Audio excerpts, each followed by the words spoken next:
आपकी नौकरी चाहे सरकारी हो या प्राइवेट, अपने काम के दौरान आपको हर वक्त तरक्की की उम्मीद होती है, प्रमोशन की उम्मीद होती है।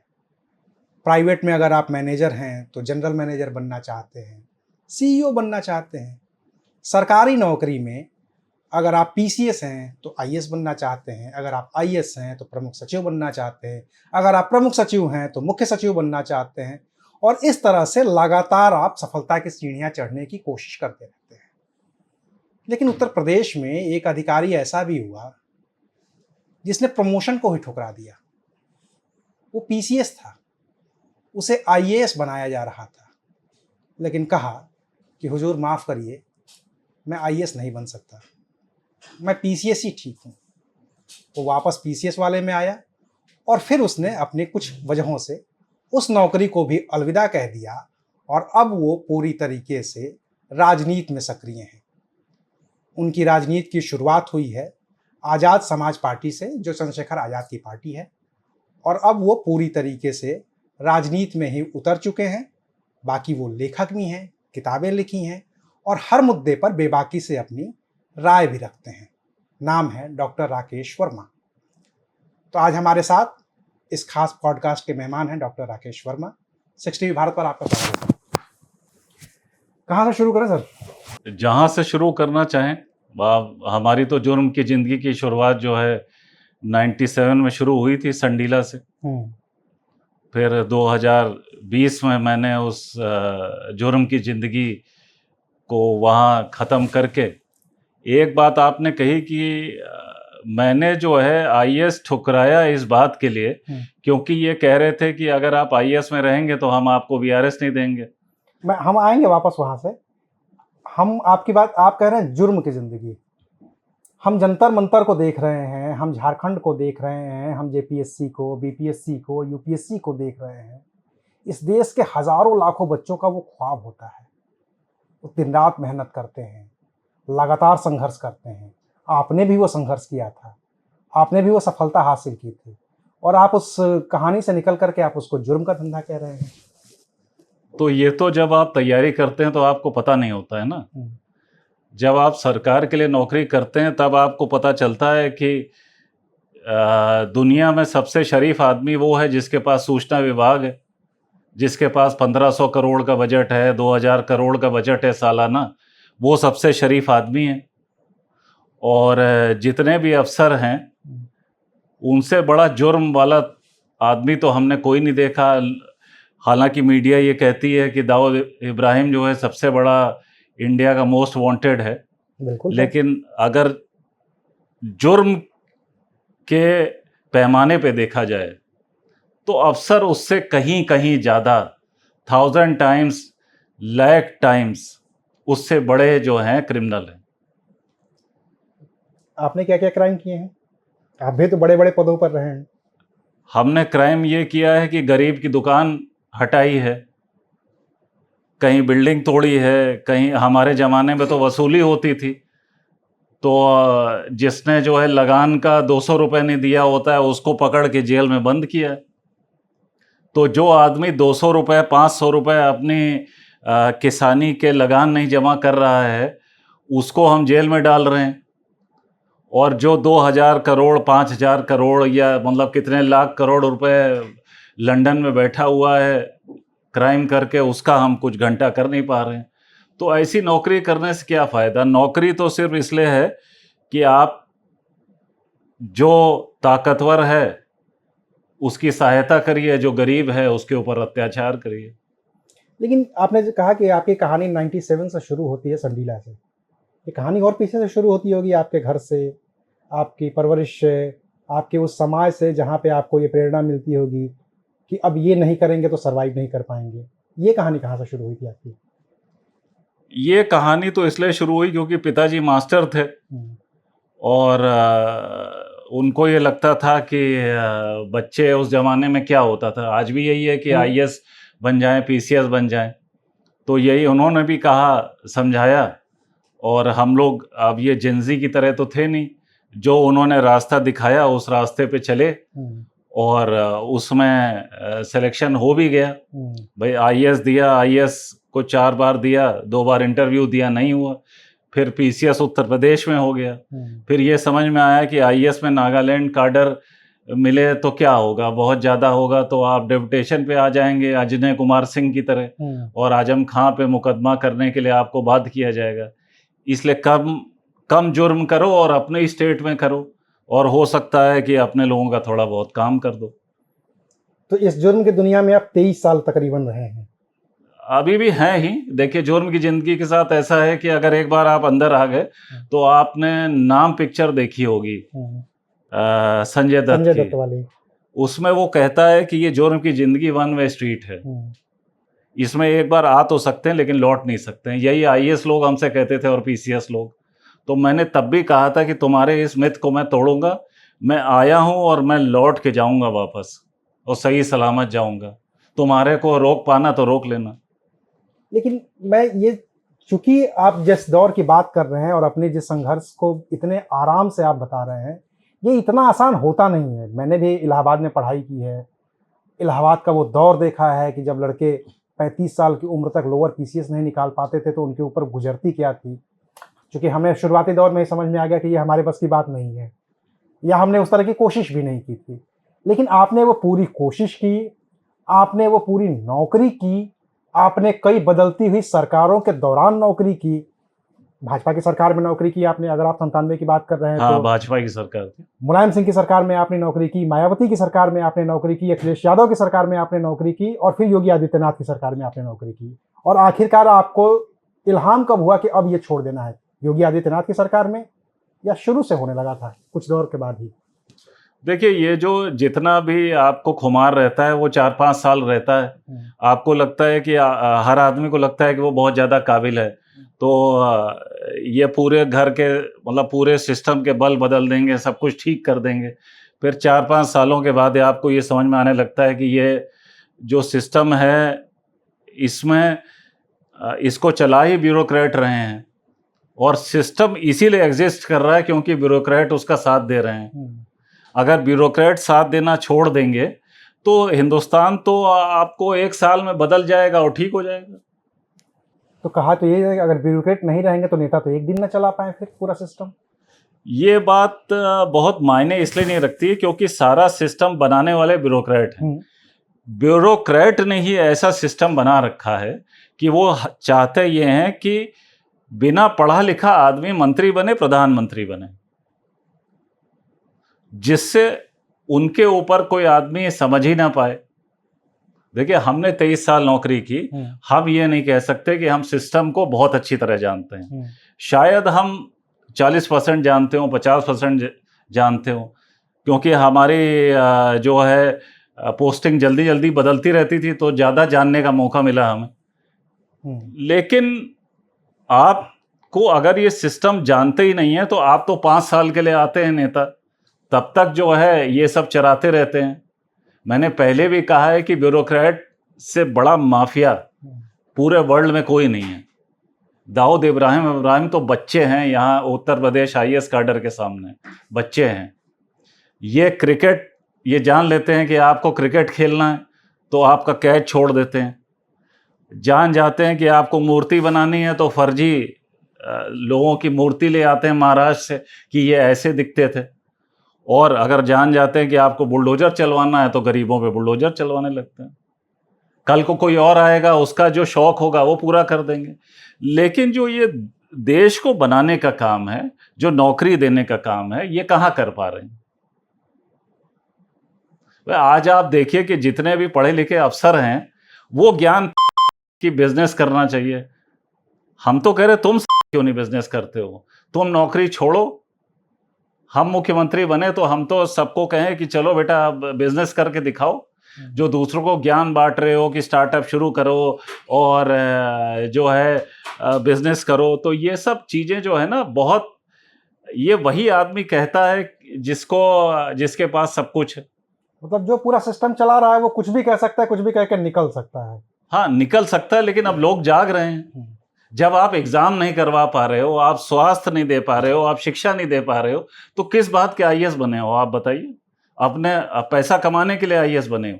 क्योंकि ये बात तो हमने भी देखी है कि जैसे आईएएस की जो तैयारी होती है, मान लीजिए कि आप प्रयागराज की बात कर लें या दिल्ली में मुखर्जी नगर की बात कर लें। दिल्ली के मुखर्जी नगर में उन सीलन भरे कमरों में रह करके आईएएस की तैयारी करते हैं, आईएएस बनते हैं और बन के निकलते हैं तो भूल जाते हैं कि मुखर्जी नगर की उन जर्जर बिल्डिंगों की हालत क्या है। ये तो तोहमत लगती रहती है हमेशा आईएएस लोगों पे। ये तोहमत नहीं है, बात सच्चाई है। हमने तो कई आईएएसओं को ट्रेन किया है, पीसीएस को ट्रेन किया है, करीब 3 साल अकेडमी में रहे। हम तो यही बात उनको समझाते थे, लेकिन उनको सत्ता की इतनी पावर में रहने की, उनकी इतनी मतलब नशा जो वो करते हैं सत्ता का, उसके बाद उनको कुछ सही गलत दिखाई नहीं देता है। उनको अपने बाप तक भूल जाते हैं। अपने बाप के नहीं है ये आईएएस अफसर तो किसके होंगे आप बताइए। आपको कभी हुआ ये नशा? हमको नशा हुआ तो ये नशा छोड़ने के लिए तो किया भाई। नशा आपको होता है, नशा तो हो ही जाता है जब आपको किसी, आप सत्ता में आते हैं, पावर में आते हैं, आपके पास जो है अनकंट्रोलेबल पावर रहती है, जो चाहे आप करें। क्योंकि जनता को एक बात ये समझनी चाहिए कि ये जो पैसा काट के दे रहा है वो रिस्पॉन्सिबल है। और वैसे कॉन्स्टिट्यूशन में भी देखें, मान लीजिए आप जो है गड्ढे, आजकल इस बात की बहुत हो रही है कि गड्ढे बहुत हैं, पुल टूट जा रहे हैं, तो उसकी जिम्मेदारी किसकी है? एनएचएआई के चेयरमैन की है, इंजीनियर की है। उनके ऊपर कार्रवाई क्यों नहीं होती? या बात आप करें पेपर लीक की, चलिए प्रधान जो है वो शिक्षा मंत्री थे, उनका इस्तीफा हो गया, लेकिन एनटीए चेयरमैन का क्या हुआ? एनटीए के डायरेक्टर जनरल जो अभिषेक सिंह है, जो नागालैंड काडर के हैं, पिछले 12 साल से दिल्ली में हैं, उनका क्या हुआ? ओवरऑल एनटीए का क्या हुआ? ओवरऑल एनटीए का क्या हुआ? तो आप जवाबदेही सिर्फ एक लेवल पे नहीं ले सकते नेताओं को। ये बहुत आसान रास्ता हिंदुस्तान ने चुन रखा है कि पॉलिटिशियन की जवाबदेही ले लो और नीचे की ब्यूरोक्रेट को जो है दिया दिखाओ। दिया क्यों दिखाते हैं आप बताइए? आप इस बात का उत्तर दीजिए कि नेताओं को गाली क्यों पड़ती है और अफसरों को दिया दिखाया जाता है और उनकी प्रशंसा की जाती है। आज भी आप फेसबुक उठा के देखिए, रोज कोई ना कोई आदमी कसीदे पढ़ रहा है ऐसे जैसे राजा के नहीं पढ़े जाते हैं आईएएस अफसरों के। ये प्रयागराज के डीएम हैं, ये यहाँ हैं, इन्होंने ये कर दिया, वो कर दिया। क्योंकि वही वाली बात है ना, जैसा आपने कहा कि पूरा सिस्टम ब्यूरोक्रेट ने बना रखा है। नेता चाहे कोई भी हो, अगर आप उसको मैनिपुलेट कर सकते हैं तो ब्यूरोक्रेट आपको चला लेगा। देखिए, ब्यूरोक्रेट चला नहीं लेगा, ब्यूरोक्रेट पैसा चेक पे साइन करता है। देखिए, अगर आप किसी कहीं भी नौकरी कर रहे हैं तो आप जो है आप देखते हैं कि मालिक कौन है, तो मालिक तो ब्यूरोक्रेट है कॉन्स्टिट्यूशन के हिसाब से। क्योंकि एक नया ट्रेंड, चूंकि हम लोग जिस धंधे में हैं, इसको धंधा ही मैं कहूँगा, मीडिया भी इतना धंधा ही है, बिल्कुल है। जिस धंधे में हम लोग हैं, इसमें भी शुरुआत क्या की जाती थी कि शुरुआत में आप किसी नेता को सीधे तौर पर जिम्मेदार ठहराते थे। नेता मतलब मुख्यमंत्री को, प्रधानमंत्री को, गृह मंत्री को। उससे बचने का तरीका ये खोजा गया कि अब आप नेता को जिम्मेदार ना ठहराओ, आप अधिकारियों को जिम्मेदार ठहराओ। लेकिन एक्शन लेना अधिकारियों को होता है, तो वो एक्शन लेने लगे, तो अब अधिकारियों पर भी चुप्पी साधनी पड़ती है कई बार। नहीं भाई, इस सरकार में तो अगर आप अधिकारी को ये कह दीजिए कि पेपर लीक हो गया तो आपके ऊपर एफआईआर हो जाती है। सबसे ज्यादा तो यहाँ पे जो है एफआईआर का डर दिखाया जा रहा है ना, सबके सामने पुलिस खड़ी की जा रही है। तो जेनजी जो है, अब देखिए ऐसा होता है कि आपको बताएं, एक नेताजी थे, सिटी मजिस्ट्रेट थे जनाब एक, उनसे उन्होंने कहा कि हम भी बैठे थे उनके साथ, लंच कर रहे थे कहीं, तो उन्होंने कहा कि ऐसा करिए कि साहब आज हमने पूरा इंतजाम कर रखा है, आज आके लाठी चार्ज करवा दीजिएगा हमारे ऊपर। सिटी मजिस्ट्रेट से कह रहे थे, नेताजी ने कहा। और तो हमने कहा यार, ये हमने भी सोचा कि ये जो है लाठी चार्ज करवाने की बात कर रहा है। तो उसने कहा आज हमने सारे मीडिया वालों को बुला रखा है। उसके बाद जितनी देर हम लोग ने खाना खाया साथ में, उसके 10 फोन आए और वो रिक्वेस्ट गिड़गिड़ा रहा था कि साहब अब आ जाइए, लाठियां चलवा दीजिए, नहीं जो है ये मीडिया वाले चले जाएंगे। तो लाठी जो है ना, वो पॉलिटिक्स की पहली सीढ़ी है, विजुअल मीडियम है, दिखना चाहिए। और दूसरा ये है कि देखिए, पुलिस का डर वहीं तक होता है जब तक आप पहली बार होते हैं। पहली बार के बाद आप जेल चले जाइए ना, तो उसके बाद आपको पुलिस का कोई डर ही नहीं रहता, क्योंकि पुलिस क्या डर दिखाएगी। पुलिस से देखिए आम आदमी डरता है, जो बड़ा आदमी होता है वो जानता है पुलिस को कैसे मैनिपुलेट करना है। तो ये जो पुलिस वाली ट्रेनिंग आपको मिली है, हाँ, ये आपको नौकरी में रहते हुए मिली है या फिर ये आपने चंद्रशेखर आजाद से सीखा है? ना देखिए, हमने नौकरी में रहते हुए सीखा है कि पुलिस पे कभी भरोसा नहीं करना है, कतई भरोसा नहीं किया। इसीलिए मैंने 23 साल नौकरी बहुत ठीक ठाक की। कभी भी मैंने गनर को नहीं बैठाया। मैंने संडीला आते हुए सबसे पहले देखा कि हमारे गाड़ी में जो 2 होमगार्ड बैठे हुए हैं टूटी हुई राइफल लेके, मैं तो कुछ नहीं पीता हूँ, वो जहां मैं जाऊं तो वो कोल्ड ड्रिंक पी रहे थे। तो तभी मैं समझ गया कि इनको हमको करना ही नहीं है। तब उसके बाद से मैंने कभी भी किसी भी पुलिस वाले को अपने साथ बिठाया ही नहीं। मैं नौकरी छोड़ने का एक रीजन ये भी है कि आप हमेशा ड्राइवर के साथ रहते हैं। ड्राइवर की जो निगाह रहती है वो आपके मुंह के ऊपर रहती है कि आप क्या बोल रहे हैं। सारे आपके जो जितने भी राज हैं वही खोलता है।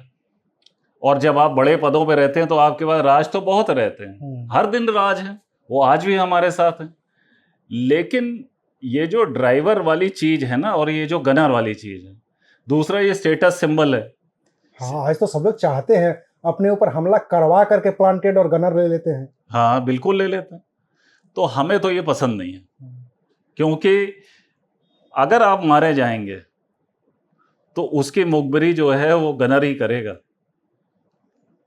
लेकिन मैं आपके ट्रिगर पॉइंट समझना चाहता हूँ। जैसे कि आपने 23 साल नौकरी की है, 23 साल की नौकरी में रोज कुछ ना कुछ आपके पास भी अधिकार आता होगा, कोई ना कोई आदेश आता होगा, रोज आप भी वही जुर्म करते होंगे जिस जुर्म की बात आपने शुरू में की। सबसे बड़ा जुर्म वो क्या था जिसने आपको ट्रिगर किया कि अब नहीं, अब हो गया, ये फैसला नहीं कर सकता मैं अब? वो जुर्म करने में ना मजा नहीं आ रहा था, नेक्स्ट लेवल पे आना चाहते थे हम। वो वहां पे कोई चीज अब सीखने को बची ही नहीं थी, चैलेंजेस कोई बचे ही नहीं थे, वही रोज के काम। चैलेंज थे, आप आईएएस हो गए होते। नहीं, आईएएस तो थे हम। हाँ, आईएएस में हमने 2 साल काम भी किया। वही कह रहा हूं कि आईएएस थे आप, तो उससे क्या कोई फर्क नहीं पड़ता। देखिए, उसके होने ना होने से कोई फर्क पड़ता नहीं है, बल्कि हम तो कहते हैं कि पीसीएस ज्यादा ताकतवर है आईएएस से। आईएएस तो कुछ करता ही नहीं है सिवाय वीसी करने के मुख्यमंत्री के, उसके पास कोई काम ही नहीं है। नीचे लेवल पे सारे आदेश का पालन पीसीएस को ही कराना है। भाई वही जनता के साथ असली काम करने वाला तो वही आदमी है। अगर आप कहते हैं कि हम लोगों की मदद करना चाहते हैं तो वो मदद तो पीसीएस ही करते हैं, आईएएस कहाँ से कर लेगा? उसकी तो इतनी औकात नहीं है कि जो है सचिवालय का अगर अंडर सेक्रेटरी कुछ लिख दे उसके ऊपर उसको काट के कुछ फाइल में लिख सके।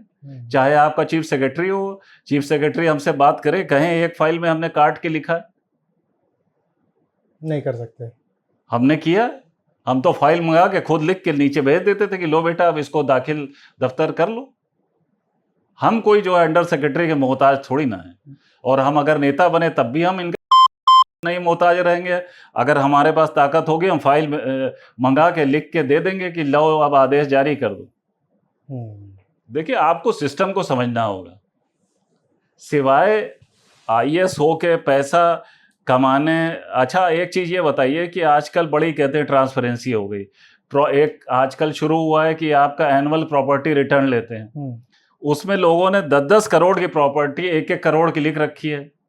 अब उसका कोई ऑडिट है नहीं, उसका ऑडिट नहीं है, किसकी प्रॉपर्टी कितनी बढ़ी। और उसके जो मंत्री हैं वो मोदी जी हैं जो कहते हैं जीरो टॉलरेंस है। तो ये बात कैसे मान लें? हर आईएएस का बच्चा विदेश में पढ़ रहा है, 2 करोड़ रुपए मिनिमम है पर ईयर।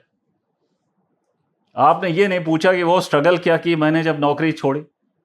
भाई हमारे भी बच्चे उस समय थे, पढ़ रहे थे, वो भी एक्सपेक्ट ये करते थे कि हमारे पिताजी भी, क्योंकि औरों के बच्चे विदेश में पढ़ रहे हैं तो हमारे पिताजी को भी पढ़ाना चाहिए, लेकिन नहीं पढ़ा पाए।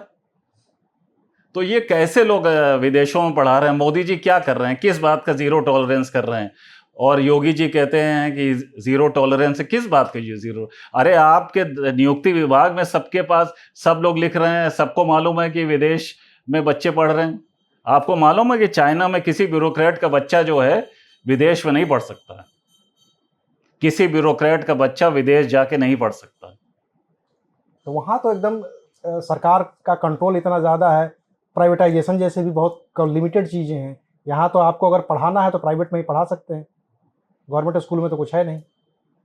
तो गवर्नमेंट स्कूल में कुछ है नहीं तो आप टीचर भी तो देखिए कैसे हैं। टीचर आप ऐसे ही भर्ती कर रहे हैं। टीचर जो है वो सबसे ज़्यादा पॉलिटिशियन से ज़्यादा पॉलिटिक्स तो टीचर करते हैं। आप किसी गांव में जाइए तो आपको, हम तो हैरान हो गए जब नौकरी में आए कि सबसे बड़ा वहाँ राजनीति का अड्डा जो है वो प्राइमरी पाठशाला है। वहीं प्रधान है, वहीं जो है सारी राजनीति हो रही है। ये मिड डे मील की वजह से ज़्यादा बढ़ी क्या? आपको क्या लगता है? जैसे आपके दौर में भी, आपने भी जब शुरुआत में पढ़ाई की होगी और अभी जब आप स्कूलों को देख रहे हैं, जब तक मिड डे मील नहीं आया था, प्रधान की इन्वॉल्वमेंट और लोगों की इन्वॉल्वमेंट स्कूल में कम हुआ करती थी। देखिए, ये सिर्फ मिड डे मील का मामला जो है वो पैसे का मामला है। जहां भी पैसा बढ़ेगा वहां पे इन्वॉल्वमेंट, वहां पे चीटी आएगी, वहां पे आपको जो है सब लोग आएंगे, अपना अपना हिस्सा मांगेंगे। तो मिड डे मील में भी हो क्या रहा है? तमाशा हो रहा है। मिड डे मील तो हाई कोर्ट, सुप्रीम कोर्ट के ऑर्डर से शुरू हुआ। अब ये बताइए, नौकरी तो छोड़ दी आपने, घर वाले बच्चों ने तो बहुत गालियां दी होंगी कि पापा। अब गाली हमारे सामने तो नहीं देते हैं, लेकिन देते ही होंगे। पत्नी ने? हाँ, सभी लोग। भाई, आपने एक सुविधा संपन्न 23 साल दिए किसी एक जीवन को, और अचानक से आप कह रहे हैं कि अब मुझे कुछ चाहिए ही नहीं, ये सब मैं छोड़ रहा हूँ। आप IAS बने, वो छोड़ रहा हूँ। घर में तो झगड़ा हुआ होगा ना पत्नी से, कि बात करके ये फैसला किया था? नहीं, ये बात करके मैं फैसला नहीं करता, क्योंकि फिर आदमी कमजोर हो जाता है। मैं जब फैसला करता हूँ तो फिर मैं अकेले ही डिसीजन लेता हूँ। क्योंकि पत्नी ने भी तो कहा होगा कि भाई बच्चे हैं, पढ़ाई हो जाने दो, घर बन जाने दो, गांव का मकान बन जाने दो, तब छोड़ना। भाई देखिए, ये बहुत तो सारी रिस्पॉन्सिबिलिटी होती है। देखिए, ये तो इसका कोई अंत नहीं है दुनिया में कि आज ये हो जाए, आज वो हो जाए। जैसे हमारे पास भी अमूमन जो है महीने में 2-4 फ़ोन आ जाते हैं कि हम नौकरी छोड़ रहे हैं। हम जानते हैं कि बेटा तुम नहीं छोड़ पाओगे, क्योंकि ये फैसला करने के लिए बहुत जिगर चाहिए। क्यों? फिर लोग कहते हैं ये हो जाए, अच्छी पोस्टिंग मिल जाए। जब खराब पोस्टिंग होती है तभी ये बात कहते हैं कि नौकरी छोड़ रहे हैं। हमने तो जब 4 हमारे पास टॉप पोस्टिंग थी इस उत्तर प्रदेश की, तब हमने छोड़ा है। तो दोस्तों ने भी नहीं समझाया कि यार ये सब गलत काम कर रहे हो, कुछ दिन रुक जाओ? आपको हमारे बारे में क्या लगता है कि जो मार्केट में खबर है वो ये है कि हम लोगों के समझाने से समझते हैं? नहीं समझते। फिर भी होता है ना कि जब एक सफल आदमी होता है तो उसके दोस्त मित्र अच्छे होते हैं, सलाह देने वाले अच्छे होते हैं। आपके बारे में तो यही खबर है भाई, आप सुनते ही नहीं है किसी की। नहीं, किसी की नहीं, हम मतलब जो हमें सही लगता है वो सुनते। तो हमें लगा कि अब जो है इसको अब खत्म किया जाए, ये दरवाजा बंद किया जाए, नए देखते हैं। दूसरा ये है कि हमारा ये था कि हमें जो उम्मीद थी कि इसको छोड़ के प्राइवेट सेक्टर में, क्योंकि हम पढ़े लिखे बहुत अच्छे थे, कि हमें ठीक ठाक नौकरी मिल जाएगी। हालांकि वो हमारा भ्रम था। अच्छा, उस पर मैं आऊँगा। इससे पहले एक चीज़ अभी और समझना चाहता हूँ आपसे, बस इसको, कि एक तरीका है कि आप सिस्टम में रह करके सिस्टम को ठीक करें, और एक तरीका है कि भाई आप सिस्टम से बाहर निकल जाएं। सिस्टम से बाहर रह कर तो सिस्टम को ठीक नहीं कर सकते। जब आपको लगा कि ये सारी चीज़ें चल रही हैं तो कुछ तो बेहतरी आप सिस्टम के अंदर रह कर ही सुधार सकते थे। आप क्विट करके तो नहीं सुधार सकते उसको, उस सिस्टम को। देखिए, हम इस बात से सहमत नहीं होते हैं। हमारा ये है कि सिस्टम के अंदर रह के जितना सुधार हम कर सकते थे वो हम कर चुके थे। और सिस्टम में रह के आप शहीद ही हो जाएंगे। भाई, आपके पास 2 रास्ते हैं, या तो आप दरवाजा बंद करके निकल जाइए और दूसरी लड़ाई की तैयारी करिए, या फिर जो है शहीद हो जाइए। सिस्टम इतना ज़्यादा ऐसा इन्होंने बना रखा है कि आपको कहीं भी फंसा देंगे, और फंसाने के बाद तो फिर आपको पेंशन भी नहीं देंगे, और सब लोग कहेंगे कि हाँ ये बनते तो बहुत थे लेकिन हैं बहुत बड़े चोर। आज की तारीख में तो यही लोग कहते हैं ना। दूसरा ये है कि नौकरी जब तक करो तब तक यहाँ माथे पे लिखा रहता है कि मैं चोर हूँ। जैसे राखी के माथे पे नहीं लिखा रहता है, किसी पिक्चर में लिखा हुआ था, वो जब उसका वो गिरता है तो यहाँ तो ये है कि सरकारी नौकरी जो कर रहा है वो चोर है। अगर कमीज भी पहने हुए है तो वो चोरी की है, रिश्वत की है। तो और दूसरा फिर हमने अपने दोस्तों को देखा कि देखिए जब नौकरी ज्वाइन की थी और आज 2026 में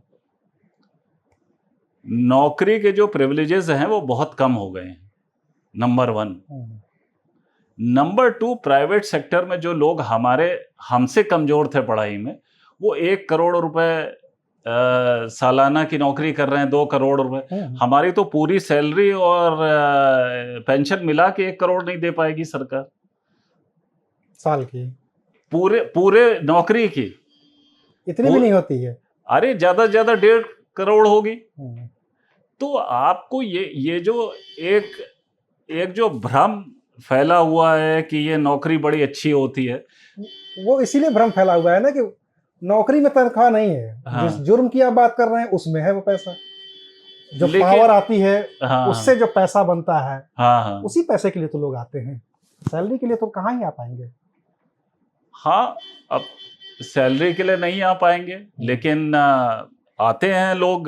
कुछ लोग आ रहे हैं। अब आजकल तो पेंशन भी नहीं है, तो पेंशन नहीं है तो लोग ये पहले दिन से शुरू हो जाते हैं। हमें तो लगता है लबासना में अब ट्रेनिंग ही इस बात की हो रही है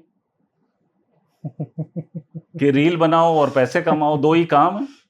काम तो कुछ करना नहीं है। इन्फ्लुएंसर बनना है सबको। इन्फ्लुएंसर बनना नहीं, ये सब हैं इन्फ्लुएंसर।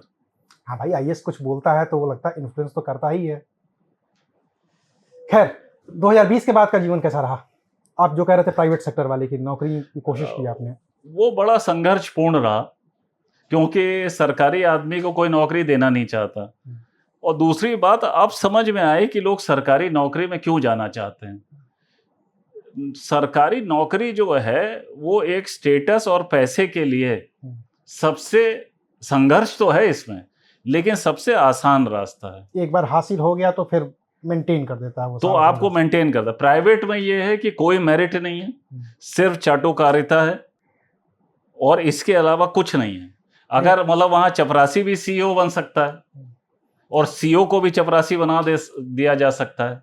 ये जो है सरकार में नहीं है। सरकार में एक सेट सिस्टम है, धीरे धीरे जरूर बढ़ते हैं, लेकिन एक सिस्टम में अगर आप आ गए तो आप बढ़ते रहेंगे।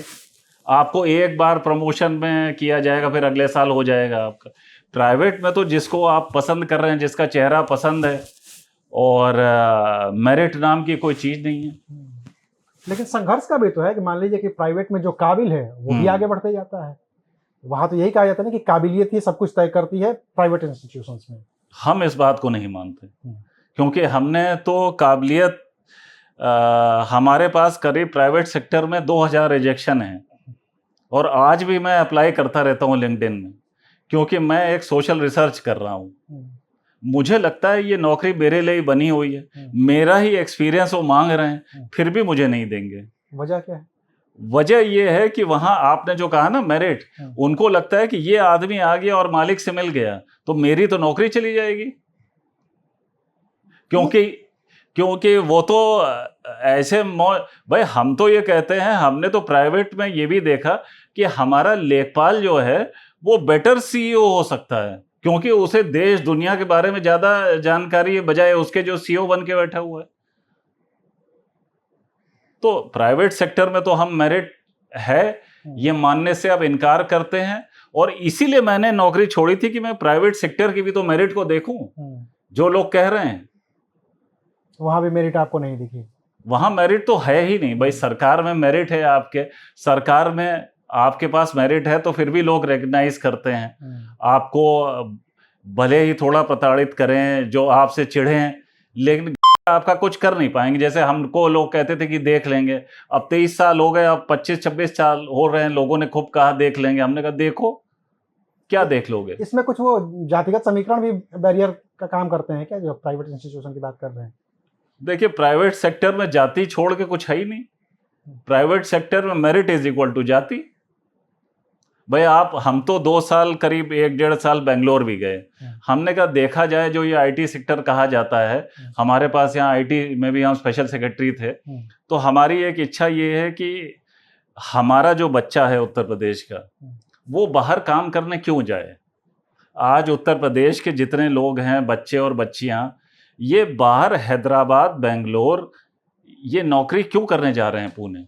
हमारे पास ऐसा क्या नहीं है जो हम यहाँ नौकरियां नहीं दे सकते? और हमें तो नहीं लगता कि हमने देखा बेंगलोर में कि ऐसी कोई चीज वहां की आबो हवा में है, कोई रॉ मटेरियल है जिसमें आईटी सेक्टर में नौकरी नहीं दी जा सकती। वो काम उत्तर प्रदेश में भी हो सकता है।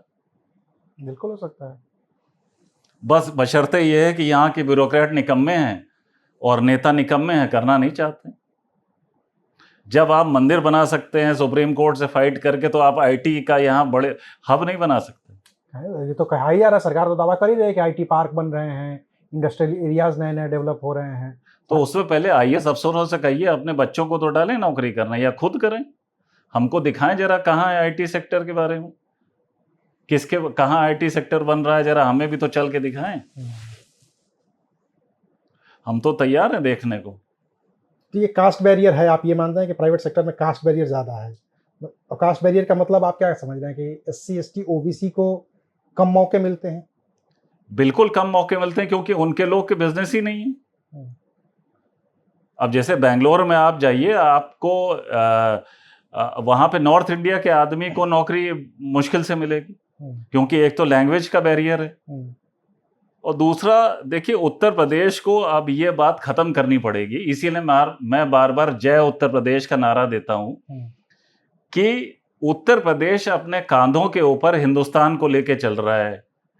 ये समझता है उत्तर प्रदेश दैट इज भारत। भाई आप भारत नहीं हो, आप अपना प्रदेश ठीक कर लो तो और प्रदेश जो है ना उनकी कुछ जो है ठीक हो जाएंगे। ये तो पॉलिटिकल वजहों से है ना कि 20-22 करोड़ की जनसंख्या है और 80 सांसद हैं, इसलिए Uttar Pradesh is equal to Bharat हो गया है, और तो कोई मसला है नहीं। और देखिए ये बात जो है ये कल्चरल है, और ये बात दिमाग की है। क्योंकि आप देखिए कि कभी भी आप बेंगलोर जाइए, बेंगलोर में आपको यकीन नहीं आएगा कि जब वो अपना एक उनका फेस्टिवल होता है करीब दिसंबर में, जो वो स्टेट का फेस्टिवल बनाते हैं, तो वो भारत का झंडा निकाल के अपने स्टेट का झंडा लगा देते हैं। आपकी सोसाइटी में जो आपका मल्टी स्टोरी सोसाइटी है, वहां हिंदुस्तान का झंडा निकाल के कर्नाटक का झंडा लग जाता है। क्या आपके यहाँ पॉसिबल है ये? बिल्कुल नहीं। हमने तो उत्तर प्रदेश का झंडा तक नहीं देखा कि कोई अलग से झंडा हो इनका। तो इसलिए क्योंकि हमने अपने कांधों पे भारत को उठा रखा है, और सारा भारत को बर्बाद करने की जिम्मेदारी उत्तर प्रदेश, बिहार, मध्य प्रदेश, राजस्थान के लोगों की है, जिसको गोबर पट्टी कहा जाता है। काऊ बेल्ट, हिंदी भाषी जो क्षेत्र है। हाँ, काओ बेल्ट क्या, हम तो कहते हैं बफलो बेल्ट। कौन काओ बेल्ट, बहुत गोरे तो है नहीं कि काओ बेल्ट होंगे। काओ बेल्ट यहाँ कहाँ है? ऑस्ट्रेलिया में है काओ बेल्ट।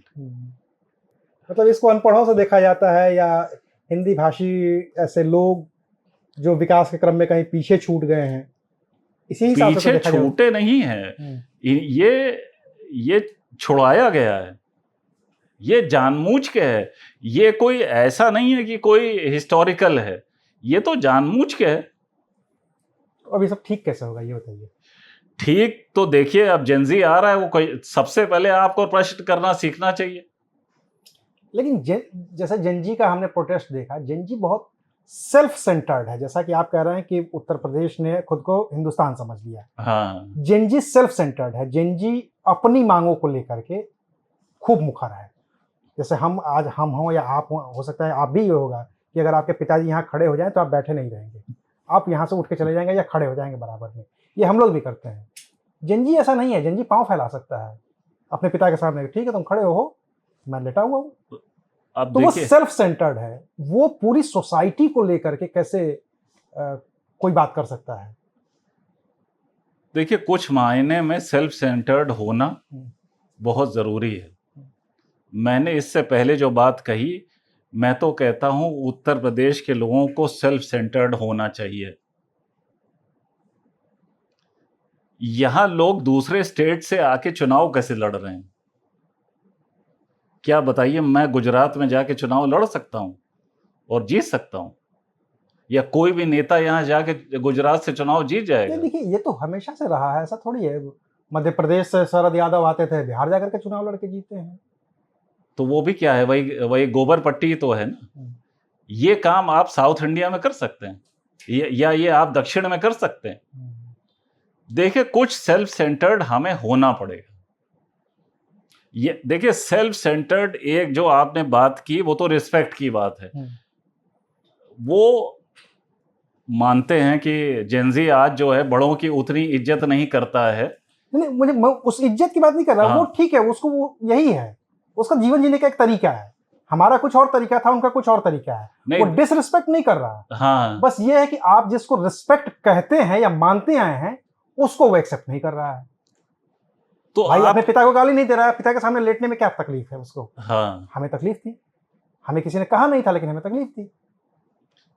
देखिए, आप उसको इस तरह से भी देखिए कि वो तो ये कहता है कि ये जो अंकल लोग हैं इन्होंने हिंदुस्तान को, दैट इज भारत को बर्बाद किया है, और वो बात बिल्कुल सच कहता है। आज की जो सारी सरकार है वो अंकल लोगों से ही चल रही है। हमको ये समझ में नहीं आता कि ये अंकल लोगों को एक्सटेंशन पे एक्सटेंशन क्यों दिए जा रहे हैं। हम क्या, हमारे जैसे और लोग भी नौकरी छोड़ रहे हैं। कुछ लोग ये हैं जो अपनी कब्र तक वही सरकारी गाड़ी में जाना चाहते हैं और चाहते हैं कि वहां के 4 जो नौकर हों वही ले जाएं, और उनके पास वही बचते हैं आखिरी तक। तो ये उनसे ज्यादा सेल्फ सेंटर्ड, देखिए सेल्फ सेंटर्ड कौन है? ब्यूरोक्रेट से बड़ा सेल्फ सेंटर्ड कोई नहीं है। गवर्नर आपके एक्सटेंशन पे हैं, आपके जितने बड़े पद हैं हिंदुस्तान के अफसरों के सब एक्सटेंशन पे हैं। तो ये सरकार, ये ब्यूरोक्रेसी, ये जो है ये क्या एक्सटेंशन पे चल रही है, और लोग जो है एडवाइजर बन जा रहे हैं। कोई जो है विद्युत नियामक आयोग में चला जा रहा है, रेरा बनाया जा रहा है जिसमें जो है जा सकें आईपीएस और आईएएस। भाई एक चीज ये बताइए, रेरा का काम क्या है? रेरा का काम ये है कि ठीक से डेवलपमेंट हो। वो तो हम एलडीए में रहे, नगर निगम में रहे, वहां भी आईएएस है, वहां भी यही काम था, तो आपको रेरा बनाने की जरूरत क्या थी? देखिए, इस सरकार ने 2014 के बाद जितना प्राइवेटाइजेशन किया है और आईएएस के लिए और आईपीएस के लिए काम किया है वो अनप्रेसिडेंटेड है पूरे जब से ये देश आजाद हुआ है। ये जो भाजपा है ये ब्यूरोक्रेटिक जनता पार्टी है। ये सीएपीएफ के खिलाफ बिल लाती है कि आईपीएस जो हैं वो सीआरपीएफ सीआईएसएफ में बड़े बड़े पदों में जाके वहां पे घास चरें, अब बैठ जाएं, और सीआरपीएफ और सीआईएसएफ जैसे जो संस्थान के बड़े अधिकारी हैं, कुछ मेरे भी मित्र हैं, वो विरोध तक नहीं कर पा रहे हैं। नहीं, विरोध उन्होंने किया, वो कोर्ट में जीते भाई, वो कोर्ट में जीते, कोर्ट में जीते तो संसद ने कानून बना दिया, पलट दिया। तो आप ये देखिए, जो सरकार आईपीएस के लिए बिल लेकर आ रही है वो सरकार क्या पुलिस स्टेट नहीं है? आज आपको किससे डराया जा रहा है? सिर्फ पुलिस से डराते हैं आपको, कहते हैं आपके खिलाफ एफआईआर कर देंगे। अरे करो यार एफआईआर, क्या कर लोगे तुम? भाई पुलिस का क्या रोल है? एफआईआर करती है, आपको जाके जेल तक पहुंचा देती है। उसके बाद पुलिस तो ये कहती है कि आप जाओ न्यायालय जाओ, न्यायालय जाओ, वो कहती है कोर्ट जाओ। कोर्ट में जज साहब बैठे हैं जिनके पास टाइम नहीं है, वो गोल्फ खेल रहे हैं या बैडमिंटन खेल रहे हैं विदेश जाके। आप बहुत नाराज हैं भाई पूरे सिस्टम से। भाई सिस्टम से नाराज इसलिए हैं क्योंकि हम सिस्टम का पार्ट थे। हमें तो इस बात से बहुत मतलब अपने से नफरत है कि मैं इस सिस्टम का कभी पार्ट था, और मैं जब पार्ट था तब भी खुला कहता था। मैं फिर वही कह रहा हूँ कि तो फिर ये सब कैसे सुधरेगा? जैसे आप कह रहे हैं कि साउथ में बाहर का नेता चुनाव नहीं जीतता, हालांकि जीतता है, ऐसा नहीं है कि नहीं जीतता है। राहुल गांधी जीत गए थे, इससे पहले सोनिया गांधी जीत गई थी, अब प्रियंका गांधी जीत गई हैं। तो वो समस्या नहीं है कि नरेंद्र मोदी गुजरात से आकर के बनारस में चुनाव लड़ते हैं और जीत जाते हैं, या राहुल गांधी या प्रियंका गांधी यहाँ से जाती हैं और केरल में चुनाव लड़के जीत जाती हैं। समस्या की जड़ कुछ तो और होगी ना। समस्या की जड़ तो एजुकेशन है ना। एजुकेशन, वही जो आरएसएस के अंकल हैं, वो जो सब जगह यूनिवर्सिटी में बैठे हुए हैं, तो वही तो समस्या की जड़ है। भाई एजुकेशन आपको देना नहीं चाहते, आपको सरकारी सिस्टम के बजाय आपको चाहते हैं कि आप प्राइवेट में पढ़िए, आप प्राइवेट में। लेकिन फिर मैं आपको इसलिए टोक रहा हूँ कि आप, ये 2014 के बाद की बात है ना। 2014 में नरेंद्र मोदी प्रधानमंत्री बनते हैं, उसके बाद संघ के लोगों को बिठाया गया होगा, उसके बाद शिक्षा नीति में बदलाव किए हो गए होंगे। 2014 से पहले क्या ठीक था? नहीं, बिल्कुल ठीक नहीं। उस समय तो संघ के लोग नहीं थे इतने सक्रिय या इतने ऊंचे पदों पर। यही तो सबसे बड़ी गलतफहमी है। जितने संघ के लोग कांग्रेस में हैं उतने तो भाजपा में नहीं है। भाई ये बताइए, जो ये आपके ये क्या नाम है, निपेंद्र मिश्रा, अगर ये संघ के आदमी नहीं थे तो इनको मंदिर का कैसे बना दिया, इनको कंस्ट्रक्शन का कैसे डायरेक्टर बना दिया? ये संघ के आदमी थे और मुलायम सिंह को इन्होंने बेवकूफ बनाया। तो संघ के आदमी तो हमेशा से थे।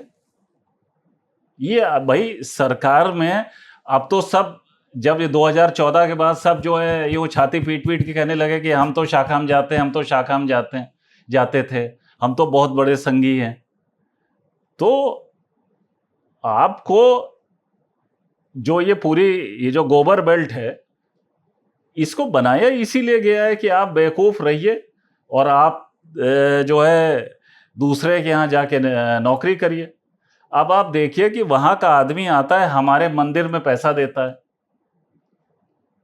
मंदिर तो हमारा आईपी है कि नहीं है? वो पैसा कहाँ जा रहा है? वो पैसा कहीं एजुकेशन पे लग रहा है?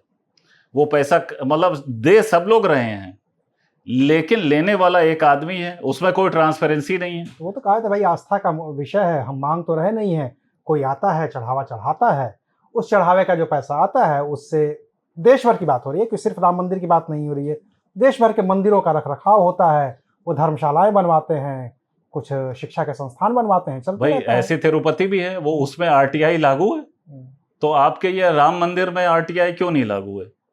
सीओ के पद के लिए हमने भी अप्लाई किया, तो हमको तो नहीं बुलाया उन्होंने 18 में। अब जो नाम इस समय मीडिया में आ रहे हैं वो तो सब ब्राह्मण आ रहे हैं। तो क्या उनको ये एलिजिबिलिटी थी कि सिर्फ ब्राह्मण आदमी ही सीईओ बनेगा? अगर थी तो उनको लिखना चाहिए था। 5,000 से ज्यादा आवेदन आए हैं उसमें, तो हो सकता है कि आप एलिजिबल ना रहे हो, उनके क्राइटेरिया में फिट ना बैठते हो। भाई वो तो नहीं रहेंगे। ऐसे तो हम आपको बताएं कि आप देखिए, हम जो बातें बताएंगे ना वो फाइलों में पढ़ लीजिएगा। जो आजकल मीडिया वाले कह रहे हैं, वो कौन है, क्या नाम है, वो मिश्रा जी जो बनारस के डीएम रहे थे, योगेश्वर राम मिश्रा। अब आपको पूरा किस्सा बताते हैं, अब आरटीआई से पता कर लीजिएगा। प्रांजल यादव जो है वो बनारस के डीएम थे, ठीक है। मोदी जी को वहां से चुनाव लड़ना था, तो मोदी जी ने कहा कि जो है प्रांजल यादव नहीं रहेंगे, कोई नया जो है आदमी डीएम बनेगा। तो जो नियम है, जो परंपरा है, उसमें इलेक्शन कमीशन पे 3 नाम जाते हैं, 3 नाम का एक पैनल जाता है, उसमें से एक आदमी तय किया जाता है इलेक्शन कमीशन द्वारा कि ये आदमी डीएम बनेगा। आपको जान के हैरत होगी कि प्रांजल यादव के रिप्लेसमेंट के लिए 3 नाम के बजाय सिर्फ एक नाम गया, वो नाम था योगेश्वर राम मिश्रा का। नियम के खिलाफ 3 नाम के अलावा एक नाम भेजा गया और उसी आदमी को डीएम बनाया गया। तो ये क्या है? ये क्रिमिनल ऑफेंस नहीं है? ये तो मेरी फाइल देखी हुई है अपनी आंखों से। आप election commission of Uttar Pradesh जो है ना, जो जनपद में है, उसमें पता कर लीजिए। आप अगर इसका इशारा इस तरीके से कर रहे हैं कि ये जाति को लेकर के था, कि ओबीसी डीएम था और वहां पे एक फॉरवर्ड कास्ट का डीएम बनाना था। बिल्कुल था भाई। देखिए आप, मैं इसलिए कह रहा हूँ, इसका अगला सवाल, लेकिन प्रधानमंत्री तो खुद ओबीसी से आते हैं, उनको ओबीसी से इतनी दिक्कत क्यों होगी? वो ओबीसी आते नहीं हैं, वो पैदा किए गए हैं। देखिए हम ओबीसी पैदा हुए हैं, प्रधानमंत्री ओबीसी पैदा नहीं हुए हैं। प्रधानमंत्री जनरल कास्ट में पैदा हुए और 20 सफर में वो ओबीसी बन गए। ये तो आरएसएस की चाल है। दूसरा, ओबीसी जो आरएसएस को चाहिए या भाजपा को चाहिए, वो तो आपने हमारे जो है प्रदेश अध्यक्ष भी बना रखे हैं, जो खुद ही झुके हुए हैं। उनको झुकाने की जरूरत ही नहीं है, जो उत्तर प्रदेश के प्रदेश अध्यक्ष बने हुए हैं। तो भाजपा और जिन लोगों को, उनको बिना रीढ़ की हड्डी, बिना जबान वाले ओबीसी एससी चाहिए, जिनको वो रख सकें। देखिए भाजपा में मैं तो साफ कहता हूं कि ओबीसी प्रदेश अध्यक्ष बनाने का क्या मतलब है? उसके पास कोई पावर नहीं है। ओबीसी प्रदेश अध्यक्ष बनाने का मतलब ये है कि अब ओबीसी किसी भी लाइन में नहीं है, अब मुख्यमंत्री ओबीसी बनेगा ही नहीं। तो मेरे हिसाब से तो ओबीसी को भाजपा को वोट देना ही नहीं चाहिए, क्योंकि अब उसकी लाइन कट चुकी है, क्योंकि प्रदेश अध्यक्ष ओबीसी बन गए हैं। तो इसका मतलब ये है कि अब जो मुख्यमंत्री बनाया जाएगा वो कोई और बनाया जाएगा। लेकिन आप जो कह रहे हैं कि उत्तर प्रदेश की बात कर रहे हैं, ओबीसी पे तो बहुत बड़ा दांव खेला है भारतीय जनता पार्टी ने। आप मोहन यादव को देख लीजिए, आप राजस्थान देख लीजिए, और तमाम जगहों पे ओबीसी को लेकर के कभी भाजपा के मन में कोई दुराव नहीं रहा है, जैसा आप दावा कर रहे हैं। देखिए, दुराव होना अलग बात है और काम करना अलग बात है। ये बात तब तय होती है जब आप किसी चीज को देने के ऊपर आते हैं, तो आप किसको दे रहे हैं। भाई, हम तो ओबीसी प्रधानमंत्री के को ही कहते हैं कि उन्होंने ओबीसी के लिए किया क्या है। आप उनका वो खड़े होके बताएं कि ओबीसी के लिए उन्होंने क्या किया है। एक काम बता दें ओबीसी के लिए जो उन्होंने किया हो, एक सिंगल काम बताएं। वो सबका साथ सबका विकास की बात करते हैं, वो किसी जाति के खांचे में बैठते नहीं है प्रधानमंत्री। ये तो आप प्रियंका गांधी जैसी बात कर रहे हैं, जो जब यहाँ पे चुनाव की प्रभारी थी, जब वो प्रशांत किशोर उनके जो है सलाहकार थे, तो प्रियंका गांधी ने भी कहा था कि हम कास्ट को नहीं मानते। तो जब कास्ट को आप मानते नहीं हो तो हम उत्तर प्रदेश में आप चुनाव लड़ने आए क्यों मेरे जान भाई। यहाँ तो देखिए, फैक्ट है, जितना भाजपा जो है जाति के ऊपर काम करती है उतना और लोग काम ही नहीं कर पाते। फिर जातिगत जनगणना क्यों नहीं करा लेते पहले ये लोग? जातिगत जनगणना में सब चीजें जो है क्लियर हो जाएंगी ना, वो तो करा ही नहीं सकते। कहा तो है कराने के लिए, अभी कहाँ कहा है। अभी सेंसस होगा, उसके बाद तो कराएंगे। अब देखिए कब कराते हैं, मतलब सत्ता में रहेंगे तभी तो करा पाएंगे, नहीं तो कोई दूसरा करा लेगा। भाई, जैसे बिहार में हुई, नीतीश कुमार ने करा लिया। हाँ, तो कराना चाहे तो ऐसे ही करा सकते हैं, आपकी सरकार है। यही तो हम राहुल गांधी से कहते हैं कि वो पत्रकार ढूंढते हैं कि बताओ भाई ओबीसी कौन है, एससी कौन है, फिर कहते हैं कोई नहीं है। तो हम उनसे कहते हैं कि भाई इससे क्या फायदा, आपकी सरकार जहां है आप वो बताओ कहां आपने ओबीसी एससी एसटी पत्रकार पैदा किए। आपको नहीं समझ में आ रहा हो तो पॉलिसी कहिए, हम बनाते हैं कि कैसे उनको प्रमोट करना है। भाई, काम करके दिखाओ ना, बातें करने से नहीं होगा। जहां आपकी सरकार है वहां आपको कौन रोक रहा है। हिमाचल में करा लीजिए, कर्नाटक में करा लीजिए, जहां समस्याएं दूर कर लीजिए, जो समस्याएं दूर कर दीजिए। सिर्फ कहने से तो काम नहीं चलेगा ना। अब वो मोदी जी कहें कि मैं ओबीसी हूं, मुझे गाली पड़ रही है, तो हमको तो साला बचपन से पड़ रही है, तो हम तो मोदी जी से रोने नहीं गए। जब आईएएस थे तब भी गाली पड़ रही थी, तब तो रोने नहीं जाते थे मोदी जी के ऊपर। या वो इसरो के जो साइंटिस्ट थे उनके जैसे तो नहीं कंधे पे हाथ रख के रोने लगते थे कि 5,000 करोड़ में रॉकेट उड़ गया और कंधे पे रो लिए और खत्म हो गए।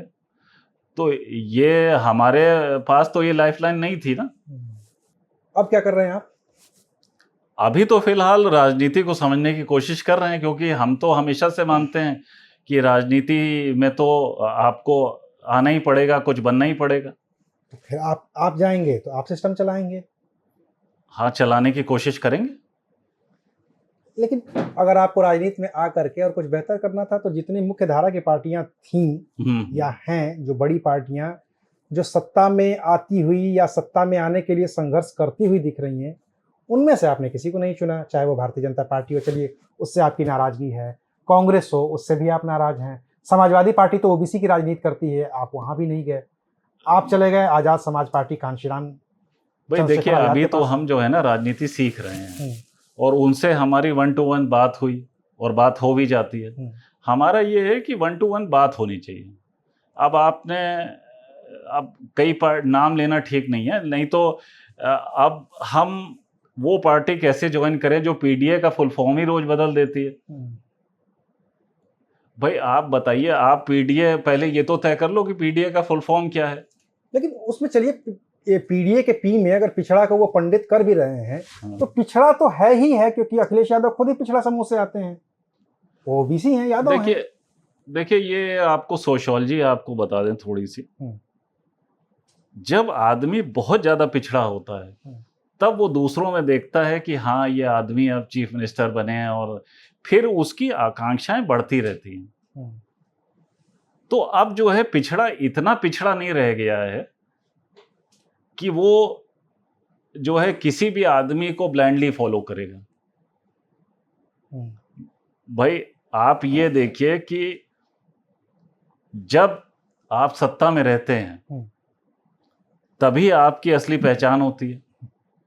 जब ताकत है तभी तो आप सही और गलत कर पाएंगे। तो तब आपने क्या किया? जैसे बीजेपी कहती है कि ओबीसी की बड़ी हितैषी पार्टी है, लेकिन किया क्या ये बताइए। तो अखिलेश पे तो तोहमत ही लगती है कि भाई उन्होंने ओबीसी के कुछ खास जातियों को अपनी नौकरी के दौरान, अपने कार्यकाल के दौरान नौकरियां खूब बांटी। तो कम से कम चलिए एक वर्ग को तो साधा उन्होंने। बिल्कुल साधा। देखिए उत्तर प्रदेश में जो मुख्यमंत्री की जाति होती है ना, उसको विशेषाधिकार होता है एक, ये एक अलग कॉन्स्टिट्यूशन लिखा हुआ है। वही सबसे ज्यादा पैसा कमाते हैं, वही सबसे ज्यादा गुंडई करते हैं। ये कब से है ये बताइए जरा? ये 2012 से बाद बदला कि 2012 से पहले भी यही था? 2012 से पहले इतना ज्यादा नहीं था। मतलब मैं मायावती की बात कर रहा हूँ, 2007 से 2012 का जो उनका कार्यकाल था, हाँ, उसमें ऐसी बातें तो नहीं होती थी। तो ये उसके बाद ही तो ये डेवलप हुआ ना। मतलब अब आप देखिए कि इस समय भी ब्यूरोक्रेसी में जो आजम खां के खास लोग थे, वही लोग आज इस सरकार के भी खास हैं। यहां तक कि चीफ मिनिस्टर ऑफिस में भी वही लोग हैं जो नगर निगम लखनऊ में रहे और स्थानीय निकाय में रहे और सब जगह रहे, वही आज वहां है। तो यही वाला तो सिस्टम है। ब्यूरोक्रेट्स यही तो कहते हैं कि नेता 5 साल के लिए आएगा, भाई मेरी तो 30 साल की सर्विस है यहाँ पे, कम से कम 30-35 साल की, तो मैं तो सेट कर ही लूंगा कुछ ना कुछ। हाँ तो सेट करें भाई, वो अपना कर रहे हैं, हम अपना कर रहे हैं। अब देखा जाएगा, जब जिसका हिसाब किताब लिखा जाएगा वो उसमें खुश हैं। उनको अगर चाटुकारिता करने में खुश रहते हैं और उनको अपना एंजॉय करते हैं तो उनके लिए साधुवाद। क्या प्लान है अब आगे का आपका? 2027 का चुनाव भी आ गया है। अभी तो चुनाव लड़ने का कोई ऐसा प्लान नहीं है। अभी तो हम थोड़ा संगठन का काम करना चाहते हैं, चीजें समझना चाहते हैं। क्या कर रहे हैं चंद्रशेखर? लगातार लखनऊ में भी आए, वो नगीना से सांसद हैं, पश्चिमी उत्तर प्रदेश में उनका अच्छा जनाधार है, या पश्चिमी उत्तर प्रदेश ही क्यों, हर जगह जनाधार तो उनका ठीक है। करना क्या चाहते हैं वो? किसी के साथ समझौता, खुद का संगठन, मायावती जितना पीछे गई हैं उन्हें और पीछे धकेलना, क्या प्लानिंग है इस पार्टी की? देखिए पार्टी की प्लानिंग तो अभी आप नहीं बताएंगे मुझे, ये समझ में आ रहा है। नहीं, देखिए अभी हम इतने उसके अंदर भी नहीं कि पूरी प्लानिंग बता दें, लेकिन जो हमें समझ में आता है वो ये है कि वो कम से कम उनसे आप कम्युनिकेट कर सकते हैं। हमने उनको कम्युनिकेट किया कि भाई मंडल दिवस है 7 अगस्त को, तो उन्होंने कहा ठीक है, प्रोग्राम उसका किया जाएगा। तो वो कम से कम आदमी सिंसियर है, आपकी बात सुन लेता है। और देखिए पढ़े लिखों के लिए सिर्फ एक ही पार्टी है, वो है Bhajpa. To be very frank, ये तो अच्छी बात है कि भाई पढ़े लिखे लोग हैं, लेकिन भाजपा इस्तेमाल करती है आपके पढ़े लिखे होने का। और कोई पार्टी ऐसी नहीं है जहां पढ़े लिखों की इज्जत हो, क्योंकि कांग्रेस में भी नहीं। कांग्रेस में तो एक से एक वकील हैं, दुनिया से पढ़ के आए हैं वो लोग। वकील क्या पढ़े लिखे होते हैं क्या? मतलब कौन से जो कांग्रेस वाले हैं, चिदम्बरम टाइप के? मतलब चिदम्बरम पढ़े लिखे हैं भाई, या फिर वो जो कुत्तों के लिए पढ़े लिखे हैं, जो कुत्तों के लिए खड़े होते हैं, क्या नाम है, कपिल सिब्बल। भाई ये तो पढ़े लिखे माने ही जाते हैं ना, ये तो पढ़े लिखे हैं भी ये लोग, सुप्रीम कोर्ट में बड़े वकील हैं। अब भाई होंगे, हम तो जानते नहीं, हमारे तो आवारा कुत्तों से कभी पाला पड़ा नहीं है। अब कपिल सिब्बल जाने और अखिलेश यादव जाने कि ये मतलब क्या है, क्योंकि शायद उन्होंने ही ये जो आवारा कुत्तों के जो वकील हैं कपिल सिब्बल, इनको राज्यसभा भेजने में मदद की थी अखिलेश यादव ने। तो राज्यसभा में किसको, कौन आदमी? दूसरा ये है कि राज्यसभा में जो आपने नाम लिया है, देखिए जब कॉन्स्टिट्यूशन लिखा गया था तो राज्यसभा इसलिए नहीं बनाई गई थी कि नाचने वालों को वहां रखा जाए या गीत गाने वालों को वहां रखा जाए, क्योंकि नाचने वालों का संसद में कोई काम नहीं है, ना ही नाचने वालों के लिए कोई कानून बनने वाला है। मनोनयन तो ये था ना कि भाई 12 लोग मनोनीत होंगे, जो जिनको राष्ट्रपति मनोनीत करेगा, अपनी अपनी विधा के माहिर लोग होंगे। उसमें नृत्य भी एक कला है, उस कला के जरिए वो वहां जा सकते हैं। खेल था, खेल के जरिए सचिन तेंदुलकर चले गए। फिल्म थे, फिल्म के जरिए बहुत सारे लोग गए और बहुत पहले से चले आ रहे हैं। तो राज्यसभा जाए ना, ये गलती कैसे की कि जो खिलाड़ी है उसको सीईओ बना दे रहे हैं आप। जो इतना नाटक कर रहा है, रील बना रहा है, कौन है वो बेवकूफ जो है? वो एक पहलवान अनुज पहले संभल में सीईओ था। अनुज हाँ, कुछ है ऐसे। अनुज चौधरी। तो ऐसे बेवकूफ लोगों को आप सीईओ बना देंगे, जो एक गेस्टेड पोस्ट है, इतनी जिम्मेदारी की पोस्ट है, आप पुलिस की नौकरी दे दे रहे हैं। तो वो कहते हैं कि भाई हमारी धार्मिक व्यक्तिगत आस्था भी है, उसका भी तो सम्मान होना चाहिए ना। धार्मिक आस्था सरकारी नौकरी में कहाँ है? कॉन्स्टिट्यूशन में कहाँ धार्मिक आस्था लिखी हुई है? कॉन्स्टिट्यूशन तो ये कहता है भाई, आर्टिकल 25 तो यही कहता है ना कि आपको अपने धर्म की स्वतंत्रता का अधिकार है। आप अपना हर धर्म, चाहे आप जिस धर्म को मानने वाले हैं, आप उसका पालन कर सकते हैं। ये तो हमें कॉन्स्टिट्यूशन अधिकार देता है। पालन कर सकते हैं, लेकिन रील तो नहीं बना सकते हैं ना। ये तो कॉन्स्टिट्यूशन के वक्त रील था ही नहीं ना। हो सकता है कि वो रहा होता तो उस समय कुछ लिखा गया होता उसको लेकर के। तो आजकल तो बड़े बड़े आईपीएस अफसर और जितने हैं सब रील बना रहे हैं।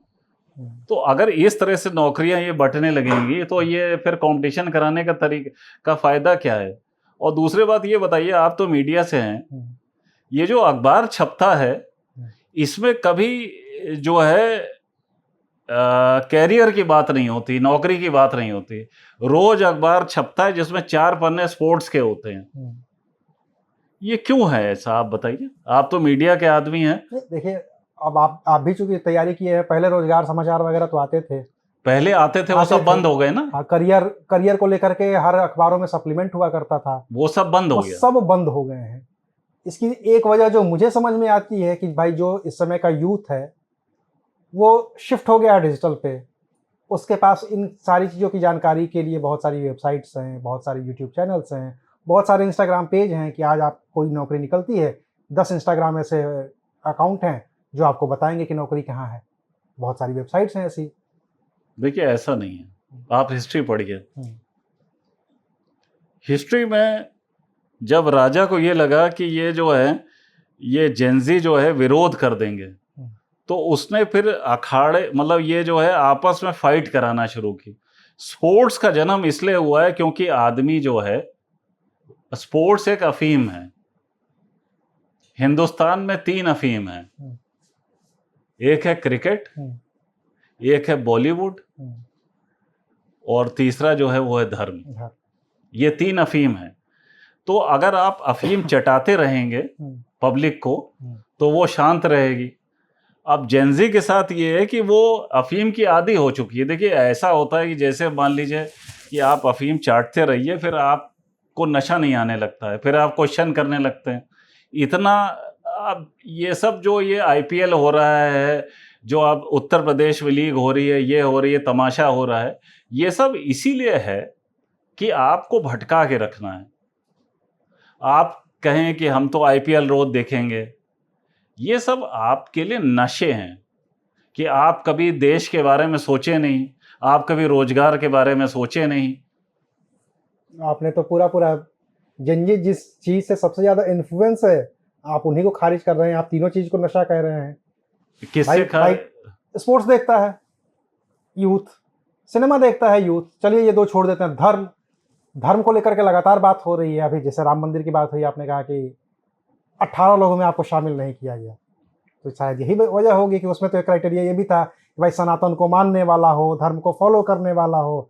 राकेश जी धर्म को फॉलो नहीं करते होंगे, या वो धर्म को अफीम कर रहे हैं, ऐसे बयानों से आपका फॉर्म पहले रिजेक्ट कर दिया जाएगा। हाँ, तो कर दें, कौन कोई खुदा थोड़ी ना है वो।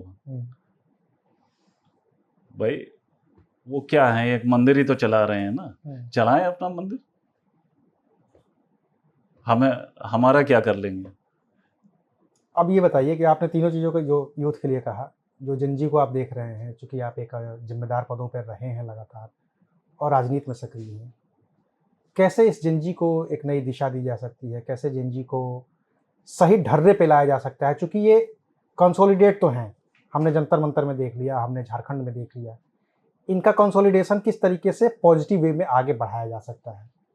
मतलब एक मेंटोर के नाते, एक आईएएस अधिकारी के नाते, एक नेता के नाते आपका सुझाव क्या है इसमें? देखिए, हमारा सुझाव तो ये है कि अब जेंजी जो है ये जो स्लोगन से अब नहीं चलने वाला। ये काम चाहता है, आपको क्वेश्चन करेगा, आपसे जवाब मांगेगा, अकाउंटेबिलिटी मांगेगा आपसे। तो अकाउंटेबिलिटी आपको देनी पड़ेगी, चाहे आप अफसर हो, चाहे आप नेता हो, चाहे जो हो। और ये जो ये लोग समझते हैं कि पुलिस से इसको दबा लेंगे, मैं बिल्कुल स्पष्ट आपको बता दें कि ये सब फर्जी लोग हैं। इन्होंने कभी अपने सामने 1000-2000 लोग नहीं देखे हैं। मुझे तो हंसी आती है, वो जो पार्लियामेंट में सीआईएसएफ के लोग जो हैं वो बंदूक ताने खड़े हुए थे जब वो फोटो दिखा रहे थे, और एक आदमी यूं करके जो है पाइप लेके वो आग वाला यूं खड़ा हुआ था। ये अंकल लोग की पुलिसिंग है आज की तारीख में। ये जो अंकल डीजी बने हुए हैं ना, और जो ये सीआईएसएफ के डीजी को जो इस्तीफा दे देना चाहिए कि ऐसे आप कहते हैं आप बंदूक तान के दिखाओ, मैं आपको यकीन दिला रहा हूं कि बंदूक आपकी चलेगी नहीं लोगों के सामने। बंदूक तानना और चलाना अपने लोगों पे, ये दोनों में जमीन आसमान का चला दे रहे हैं। हमने बिहार में देखा कई जगह फायरिंग हुई, AK-47 फायर की गई है। तो चला दे रहे हैं तो उनके ऊपर कार्रवाई क्यों नहीं हो रही? हो रही है, उसको सस्पेंड किया गया, सारी चीजें हो रही है। सस्पेंड करने से कुछ नहीं होता। देखिए, सस्पेंड करने में तो आधी तनख्वाह मिलती रहती है। जब तक टर्मिनेशन नहीं होगा, भाई आप कहते हैं आईएएस सस्पेंड हो गए, कितने आईएएस सस्पेंड हुए, सब बहाल हो गए, बढ़िया पोस्टिंग पा गए। चाहे आप झारखंड में देखिए, चाहे जहां देखिए करप्शन के केस यही तो है सरकारी नौकरी और प्राइवेट का फर्क, कि सरकारी नौकरी में सस्पेंशन के बाद भी आधी तनख्वाह मिलती है, और प्राइवेट में अगर हमसे कोई गलती हो गई तो फोर्स लीव पे भेज दिया जाता है। अगर आप सही हैं और आपके खिलाफ जांच चल रही है तो फोर्स लीव पे भेज दिया जा रहा है, कोई पैसा नहीं मिलेगा, लीव विदाउट पे लगा दिया जाता है, फिर आपको टर्मिनेट भी कर देते हैं। फिर टर्मिनेट भी कर देते हैं। तो जेनजी यही चाह रही है कि सरकार में भी यही होना चाहिए। भाई आपकी अकाउंटेबिलिटी तो तय हो। तो अकाउंटेबिलिटी जब तक आपकी तय नहीं होगी, आप एग्जाम करा नहीं पा रहे हो, भाई आप नौकरी नहीं दे पा रहे हो, तो कौन नौकरी देगा? पाकिस्तान वाले तो नौकरी देंगे नहीं। लेकिन कहाँ से आएंगी नौकरी? क्योंकि आपने भी सरकारी नौकरी की तैयारी की है। हाँ, सरकारी नौकरी में रहे हैं आप, आईएएस भी रहे हैं। इतनी नौकरियां तो आपके जमाने में भी नहीं होती थी। जितनी नौकरियां हैं उससे कई गुना ज्यादा छात्र हैं, उस समय भी थे। आज उनकी संख्या और ज्यादा बढ़ गई है, नौकरियों की संख्या घटती जा रही है लगातार। जैसा कि आपने खुद ही कहा कि बहुत सारी चीजें एक्सटेंशन पे चल रही हैं। भाई देखिए, ये आपसे किसने कहा कि नौकरी कम हो गई है? मेरा तो यह मानना है कि नौकरी 2014 के बाद से बढ़ गई है। सिर्फ उन छात्रों को नहीं मिल रही है। मैं आपको नाम गिनाना शुरू कर रहा हूं। इन्वेस्ट इंडिया, उसका अगर आप ऑफिस देख लीजिए दिल्ली में ना, 7 स्टार ऑफिस है, प्राइवेट संस्था है जिसमें इंडियन गवर्नमेंट का 49% है। वहां एक आदमी को जो तनख्वाह मिल रही है वो 4-5 लाख रुपए महीना मिल रही है। और वहां एवरेज एज वही है जो मोदी जी कह रहे थे कि जो है 28 साल है स्टार्टअप की। वहां नौकरी किसको मिल रही है? National skill development council, private नौकरी। हर जगह बिग 4 जो हैं, EY, KPMG, PwC, इनके सबके कंसल्टेंट रखे हुए हैं। मैं जब आखिरी दिन तक था नौकरी में, यहाँ पे इंडस्ट्रीज में, जिसको उद्योग बंधु कहते हैं, जिसका नाम अब इन्वेस्ट उत्तर प्रदेश हो गया है, वहाँ पे मैं 25 लाख की चेक काट के देता था अर्न्स्ट एंड यंग को, और 30 लाख रुपए पर महीने की चेक काट के देता था KPMG को। तो ये कहना गलत है कि नौकरी नहीं है। नौकरियां बढ़ गई हैं 2014 के बाद, लेकिन इन जेनजी के लिए नहीं है। सरकार उन नौकरियों की जिम्मेदारी नहीं लेना चाहती है। सरकार वो नौकरियां आउटसोर्स कर रही है। यहां तक कि राम मंदिर का जो घोटाला है, उसमें जिन लोगों ने घोटाला किया सब आउटसोर्स थे। वो सब स्टेट बैंक ऑफ इंडिया के आउटसोर्स कर्मचारी थे। वो रखे गए थे हाउसकीपिंग के लिए। हाउसकीपिंग के आदमी से आप पैसा कैसे गिनवा रहे थे? SBI के किसी मैनेजर के ऊपर या SBI हेड के ऊपर कार्रवाई क्यों नहीं हुई? SIT ने क्यों नहीं लिखी ये बात? यही हाल NTA का भी है, वहां भी आउटसोर्सिंग से चल रहा था। वहां भी आउटसोर्सिंग चल रहा था। तो सरकारी नौकरी जो मिल रही है वो IAS के बच्चों को मिल रही है, IPS के बच्चों को मिल रही है, उनकी गर्लफ्रेंड को मिल रही है। जो IAS IPS है, उनकी जो गर्लफ्रेंड है जेनजी, उनको मिल रही है। मैं तो साफ कहता हूं, मैं कहिए तो नाम गिना दूंगा, अगर आप बैठिए मेरे साथ कंप्यूटर लेके, मैं इन्वेस्ट इंडिया में दिखा दूंगा कि कौन किसका बच्चा है। क्या बहस करेंगे मोदी जी हमसे? भाई हम लोग पढ़े लिखे हैं, दिन में आज भी 4 घंटे पढ़ते हैं। बता दूंगा कि ये आदमी, ये जो है, ये लड़की 25 साल की, ये किस IAS अफसर की लड़की है। तो नौकरी तो बहुतेरी हैं, लेकिन ये जो लोग हैं, गरीब लोग हैं, इनको नौकरी नहीं मिल रही है और कंपटीशन के थ्रू नहीं मिल रही है। कंपटीशन करा ही नहीं रहे हैं, इसीलिए आप कंपटीशन करा रहे हैं तो पेपर लीक हो जा रहा है। कंपटीशन करा रहे हैं तो पेपर लीक हो जा रहा है। आज उत्तर प्रदेश में जो ये 1 ट्रिलियन इकोनॉमी, 5 ट्रिलियन इकोनॉमी की बात हो रही है, इसमें क्यों रखे गए हैं KPMG और इन सब के लोग, और वो कैसे रखे गए हैं? करोड़ों रुपए उनको दिए जा रहे हैं और आप कहते हैं नौकरी नहीं है। नौकरी है, आउटसोर्सिंग पे है, मतलब आपको नौकरी करनी है तो आप KPMG की नौकरी करिए, KPMG यूपी सरकार के साथ पार्टनरशिप कर लेगी। हाँ, लेकिन वो नौकरी जब IAS अधिकारी KPMG को कॉन्ट्रैक्ट देगा ना, तो वही जो स्टेट बैंक ऑफ इंडिया में हुआ, तो जब जिस आदमी ने कॉन्ट्रैक्ट लिया था उससे कहा कि भाई ये आदमी आपने कैसे रखे थे, तो उसने कहा ये तो मैनेजर साहब ने लिस्ट दी थी कि ये आदमी रख लो। ऐसे ही IAS अफसर जब जो है वो KPMG को रखता है तो लिस्ट दे देता है कि ये लो, ये बच्चों को रखना है। तो ये सब ठीक करने के लिए लंबा समय लगेगा। लंबा समय लगेगा, जनता को जगना पड़ेगा, कंसल्टेंसी से सरकार नहीं चलेगी। तो जनता के पास विकल्प क्या है? जनता, चलिए अभी का विकल्प क्या दिख रहा है आपको? भारतीय जनता पार्टी है सत्ता में और सबसे मुख्य विपक्षी दल है समाजवादी पार्टी विपक्ष में। बहुत होगा तो रोटी पलटेगी, मैक्सिमम तो यही हो सकता है।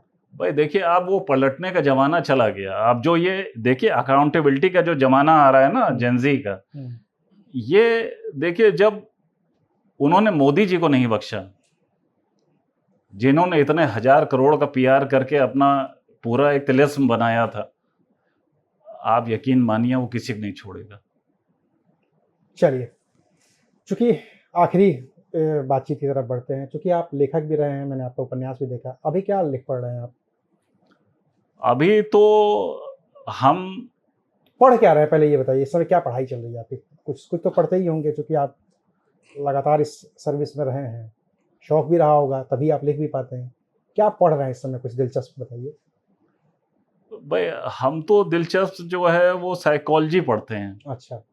या जो दोस्टोयेव्स्की है, एक अंग्रेजी का राइटर है, उसको उसको पढ़ रहे हैं। अच्छा। और मतलब इसी तरह चीज़ें पढ़ते रहते हैं, देखते रहते हैं कि जैसे कैसे आदमी को कैद करके सिस्टम में रखा जाता है, कि वो अब जैसे जेनजी जो है वो सवाल पूछ रहा है। भाई आप देखिए, इस आंदोलन के पहले, हालांकि ये आंदोलन भी सरकारी स्पॉन्सर्ड था, लेकिन होता ये है ना कि चीजें आपके हाथ से निकल जाती हैं।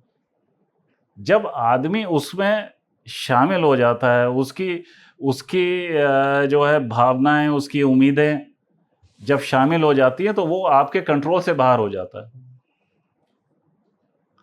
और ये जो दौर चल रहा है 2014 के बाद, इसको मैं ये कहता हूं, ये डिकेड ऑफ एरोगेंस है, क्योंकि यहां नेता और अफसर की एरोगेंस ये हाईएस्ट लेवल पे हिंदुस्तान में पहुंची, जिसका कल्मिनेशन जो है ये जेनजी मूवमेंट है। अगर आप में एरोगेंस नहीं होता, आप पहले ही बात सुन लिए होते, आप पहले कोई बात एक्चुअली सुनना ही नहीं चाह रहा है। पॉलिटिकल पार्टीज में भी कमी ये है कि वो किसी की बात सुनना ही नहीं चाह रहे हैं, अपनी ही बोलने चाह रहे हैं। तो ऐसे कैसे एडमिनिस्ट्रेशन होता है? हम लोग को तो ट्रेनिंग ये दी गई थी कि आप लोगों की बात सुनिए। बात देखिए, आज भी हम जो हैं, हम जो बोल लेते हैं, या जो हमारी नॉलेज है, ये लोगों ने हमें दी है, क्योंकि हम लोगों से सुनते थे। कोई आदमी एक्सपर्ट आया है आपके पास, आपने उससे 1 घंटे बात की, आपने उसका निचोड़ ले लिया, जो आपको कम से कम 100 घंटे पढ़ के नहीं मिलेगा। तो आदमी को ग्रहण करने की भी शक्ति होनी चाहिए ना। चलिए, बातचीत चूंकि लंबी हुई, मैं आपसे बस एक चीज़ बस एक मैसेज लेना चाहता हूँ इस पूरे जेनजी को, या पूरे जो यूथ है जो तैयारी कर रहा है, जो नौकरियां पाने की कोशिश कर रहा है, जो रोज जद्दोजहद कर रहा है, उसके लिए एक आखिरी मैसेज आप दीजिए। हमारा मैसेज तो ये है कि आप जहां भी हों,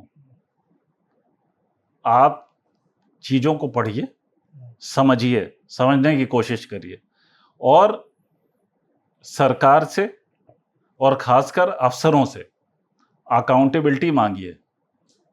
ये जो अफसर जो है नीली बत्ती लगा के घूम रहे हैं, ये जिस गाड़ी में घूम रहे हैं वो गाड़ी सरकार की है, आदमी के पैसे की है। आपको मैं सिर्फ एक बात पे ख़त्म ये करूंगा कि जब मैंने नौकरी की शुरुआत की, जो मैंने आपको बताया, जो उनकी ज़िंदगी संडीला से शुरू की, वहाँ पे एक किसान यूनियन का एक धरना था। तो उस जमाने में जो कमरे हुआ करते थे एसडीएम के, वो आजकल की तरह नहीं होते कि जैसे आजकल तो चौकी इंचार्ज के भी कमरा जो है 5 स्टार होता है और एसी लगा रहता है। पता नहीं कौन डीजीपी साहब शायद उस एसी का भुगतान कर रहे होंगे या उसके रनिंग इलेक्ट्रिसिटी का, हमें नहीं मालूम। हमें पता है अगल बगल से आ जाता है, कोई दुकान वाला दे जाता है, नहीं, हमें नहीं मालूम, वो तो डीजी साहब जाने। लेकिन वहां पे जो लोग, वहां पे एक हैंडपंप लगा था और हमारे ऑफिस के ठीक बाहर एक चबूतरा था। तो वहां पे ये सब गांव वाले बैठे थे। तो हमारे अर्दली ने ये कहा कि भाई शोर ना मचाओ, साहब अंदर काम कर रहे हैं। तो वहां पे किसानों ने एक बात कही जो मैंने सुनी और मेरा दिमाग उसी दिन से सही हो गया। उसने कहा कि तुम्हारे साहब जो है ये क्या चबूतरा अपने साथ लेकर आए थे क्या? ये चबूतरा हमारा है, तुम्हारे साहब आते जाते रहेंगे। तो ये देश आपका है, ये अफसर आते रहेंगे, जाते रहेंगे, ये विदेश घूमते रहेंगे, इन्वेस्ट इंडिया बनाते रहेंगे, नेता आते जाते रहेंगे। आप प्रश्न करिए, देखिए आपने एक इस्तीफा लिया है, अब आप जो है और भी क्वेश्चन करना शुरू करिए, अकाउंटेबिलिटी मांगिए और किसी चीज को ऐसे ना पालन करिए कि आपकी आस्था है, आस्था पे भी क्वेश्चन करिए, सवाल पूछिए। कुल मिला के इस बातचीत का कुल जमा यही है कि सवाल पूछिए, सवाल पूछेंगे, सवाल पूछते रहेंगे सत्ता से, नेताओं से, अधिकारियों से, तो उसके जवाब आपको मिलेंगे और उन जवाबों के जरिए ही ये पूरा देश समृद्ध होगा। ये पूरी बातचीत आपको कैसी लगी हमें कमेंट करके ज़रूर बताइएगा। शुक्रिया, आप देख रहे थे 6 टीवी भारत।